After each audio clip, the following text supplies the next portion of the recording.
Do you remember that scene from the 1959 animation of The Sleeping Beauty, when the kingdom is celebrating the birth of the new princess? The castle is filled with happiness and cheer. And then, Maleficent decides to gatecrash the lightened celebration with her darkness and gloom. She chastises them as she coyly queries her invite. It is evidently clear that she's toying with them. She never really expected, nor wanted, an invite. After all, someone as complex and sinister as Maleficent would have found the party terribly boring. Maleficent was a complex layered character, whilst the others just appeared silly and shallow. I always felt sorry for her in that scene. My thinking was that if the king and queen had approached her, or perhaps one of the 3 fairy godmothers had tried to understand and perhaps extend a warm invitation, she wouldn't have gone rogue and placed a curse on everyone. Now, in my older and wiser years, I realise I wouldn't have wanted to spend time with them either. What could we possibly have to talk about? I never did mention that to anyone in my youth for fear of causing offence. I was still very young when I watched it, and amongst my close friends, Maleficent was the evil one, full of hatred and sorrow in her heart, and Aurora had her fan club, although I must admit I had a feeling there was some amongst us who couldn't stand her and her apparent innocence. No one is that unaware. Then we had her bumbling father, the king, innocent and silly. Her father-in-law was just as ridiculous. Then the 3 fairy godmothers, Flora, Fauna, and Merryweather. Slightly more interesting in character, and probably the highlight of the cartoon.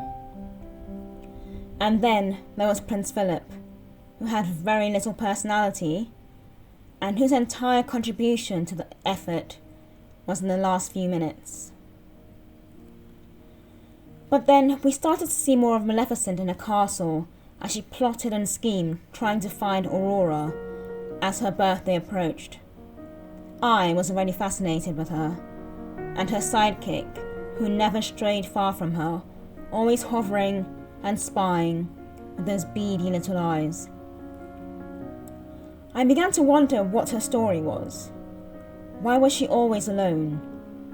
I asked myself what had been done to her to make her so angry at Princess Aurora and the rest of the kingdom. Perhaps she had been jilted by someone she loved. Perhaps she had lost her parents to tragedy, and the hate had grown and taken root in her heart. For me, Maleficent was perhaps the most interesting character in most of the fairy tales I followed growing up. I was always fascinated by the Fairytale Villain and their backstory. This was why I found it so refreshing when we started to look into them, trying to understand what made them tick, what made them the way they were, what had gone wrong and when. The Fairytale Villain became almost as desired as the heroes and heroines with their royal titles, good looks, and innocent charm. The innocence of the main characters perhaps became too unbelievable and boring, especially in our modern world. Now, we are at a point where we seek the meaning behind everything. Why is this person the way they are? We want to understand the intentions behind certain acts. The villain is not just a villain anymore, but a person, just like you and I, who has been hit by a bombardment of circumstances that has altered their trajectory in life. The world is more nuanced. People aren't so simple. They have lived lives, experienced hurt and tragedy. They've been betrayed, and each incident is like a barb to the heart. It affects their personality, but will it be for good or evil?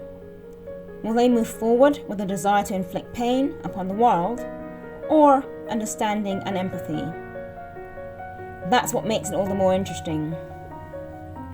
Unfortunately, it seems in Maleficent's case, she used her trauma to inflict even more pain, which was a shame because I was rooting for her from the very beginning. I still am. I am not sure what caused me to side with the villain from such a young age.